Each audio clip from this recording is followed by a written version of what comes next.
അമ്മാസ് വ്ളോഗിലേക്ക് എല്ലാവർക്കും സ്വാഗതം. എല്ലാവർക്കും സുഖമാണെന്ന് വിശ്വസിക്കുന്നു. ഇന്ന് ഞാൻ ഉണ്ടാക്കാൻ പോകുന്നത് ഒരു മുട്ട ചിക്കിയതിൻ്റെ റെസിപ്പിയുമായിട്ടാണ്. അതിനായി ഒരു പാൻ അടുപ്പത്ത് വെച്ച് കുറച്ച് വെളിച്ചെണ്ണ ഒഴിച്ചു കൊടുത്തു.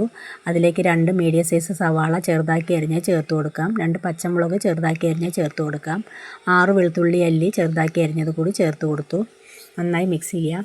1 teaspoon Kashmiri chilli powder, 1/2 teaspoon മഞ്ഞൾപ്പൊടി, 1/2 ടീസ്പൂൺ ഗരം മസാല എന്നിവ ചേർത്ത് കൊടുത്തിട്ടുണ്ട്. ഒന്ന് മിക്സ് ചെയ്യാം. അതിലേക്ക് പിന്നീട് കുറച്ച് മല്ലിപ്പൊടി ചേർത്ത് കൊടുത്ത് കുറച്ച് കുരുമുളക് പൊടിയും ചേർത്ത് കൊടുത്ത് നന്നായി ഇളക്കി കൊടുക്കുക.